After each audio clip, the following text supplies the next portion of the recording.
सबसे बड़ी मोटिवेशन ये होने वाली है कि 2025 को अगर आपको कांग्रेचुलेशन वाला स्टेटस चाहिए अपने रिजल्ट में, तो आपको ये चीजें इस तरह से आपको करनी पड़ेंगी। मॉक में परफॉर्मेंस अच्छे से नहीं कर पा रहे हो और फिर भी मॉक देने में लगे हुए हो। Everyone, welcome back to my channel. I hope आप सभी लोग बहुत अच्छे होंगे और बहुत अच्छे से आरआरबी और क्लर्क की प्रिपरेशन में जुट चुके होंगे। सो गाइस, आज है 4 मई एंड आज के टास्क मैंने लिख लिए हैं एंड आज के टास्क मैंने कुछ इस तरह से फ्रेम किए हैं।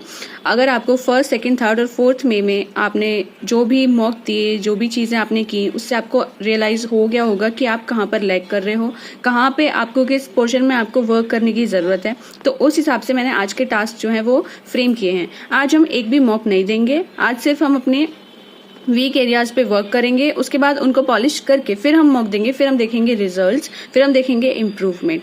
ठीक है, तो शुरू करते हैं। आज का टास्क मैंने किस तरह से फ्रेम किया है। ठीक है, सो अगर आपको रीजनिंग में प्रॉब्लम हो रही है, देखो सबसे पहले आपको जब भी मॉक दिया हो, कोई भी मॉक दिया हो, तो आपको उसमें ये चीज एनालाइज करनी है कि आप कहाँ पर लैग कर रहे हो। ठीक है, अगर आप रीजनिंग के पोर्शन में ज्यादा टाइम खा रहे हो किसी क्वेश्चन में, या फिर ज्यादा कुछ भी कहीं पे भी आप लैग कर रहे हो, या फिर आप क्वांट में लैग कर रहे हो, कैलकुलेशन में सबसे ज्यादा, या फिर अर्थमेटिक में किसी कॉन्सेप्ट में आप लैग कर रहे हो, तो वो सब चीजें हम लोग आज ही वो सब चीजें हम लोग क्लियर करेंगे, अपनी उन पे वर्क करेंगे और उनको साथ के साथ खत्म करके रखेंगे। ठीक है, ना कि हम उनको आगे के लिए पेंडिंग छोड़ देंगे और सिर्फ मॉक देते ही जाएंगे। ठीक है, ऐसा नहीं करना है बिल्कुल भी कि मॉक में परफॉर्मेंस अच्छे से नहीं कर पा रहे हो और फिर भी मॉक देने में लगे हुए हो। इसका कोई भी फायदा नहीं है, क्योंकि इससे आपको कोई भी इम्प्रूवमेंट आपको नहीं देखने को मिलेगा। ठीक है, तो आज अगर आप रीजनिंग में लैग कर रहे हो तो आपको क्या करना है, आपको रीजनिंग के ये वाले टास्क कंप्लीट करने हैं आज के आज ही, सिर्फ आज के आज। ये 2-3 दिन का नहीं है, ये आज का ही है। आप करोगे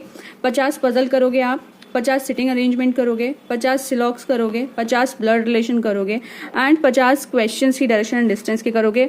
ये जितने भी क्वेश्चंस है ना, ये 50 नंबर ऑफ पजल सॉल्व करने हैं आपको। 50 क्वेश्चंस नहीं करने हैं, क्योंकि एक पजल में 5 क्वेश्चन होते हैं, 10 पजल सॉल्व कर लिए, ऐसा नहीं करना है। 50 नंबर ऑफ पजल सॉल्व करोगे आप। उसके बाद में आप करोगे सीटिंग अरेंजमेंट, फिर सिलॉग्स, फिर ब्लड रिलेशन, फिर डायरेक्शन एंड डिस्टेंस, फिर अल्फान्यूमेरिक सीरीज और 50 इनइक्वालिटीज भी करोगे। वो मैं यहाँ लिख दी थी। ठीक है, 50 इनइक्वालिटीज भी। उसके बाद अगर आप क्वांट में लैग कर रहे हो तो आपको क्या करना है, 50 डेटा इंटरप्रिटेशन करनी है, 50 डीआई के सेट लगाओगे। ये सेट है, नंबर ऑफ डीआईज हैं, नंबर ऑफ क्वेश्चंस नहीं है। 50 क्वाड्रेटिक के करोगे, 50 simplification, approximation, wrong number series, missing number series, इन सब के 50 क्वेश्चंस आपको करने हैं। Plus 10 questions of each topic of arithmetic के आप करोगे। मतलब जितने भी हमारे 15 टॉपिक होते हैं अर्थमेटिक के, उन 15 के आप 10 क्वेश्चंस हर टॉपिक के लगाओगे। ठीक है, ये आज आपको करना है और ये करना है आपको प्री लेवल का। ठीक है, क्या करना है आपको, ये प्री लेवल का।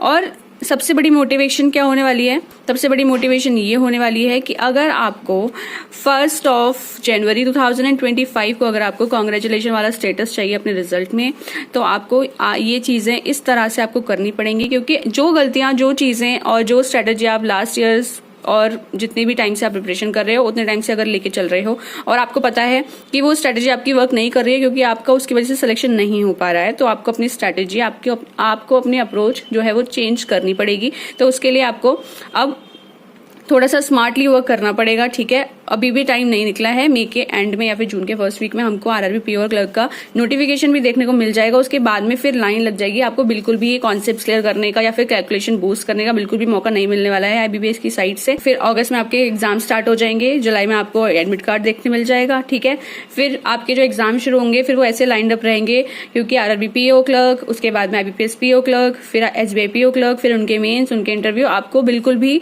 जो आपका बेसिक है ना, वो आपको बिल्कुल भी कभी भी उसको पॉलिश करने का टाइम नहीं मिलने वाला है। यही जितना भी टाइम बचा है यही बचा है, इसके पहले ही आपको कर लेना चाहिए था, लेकिन अभी भी अगर नहीं किया है तो आपके पास टाइम है और ये बहुत ही क्रूशियल टाइम है। इसको अच्छे से यूटिलाइज करो और ये चीजें फॉलो करो। उसके बाद में आप ही खुद बोलोगे कि हाँ, हमारी स्पीड भी बढ़ी है, हमारी एक्यूरेसी भी बढ़ी है और हम मॉक में अब अच्छे से परफॉर्म कर पा रहे हैं। ठीक है, तो ये सब चीजें फॉलो करो and this is it for this video. Stay tuned to my channel. If you have not subscribed yet, subscribe to my channel and मिलते हैं नेक्स्ट वीडियो में। Till then, bye bye and पढ़ते रहो।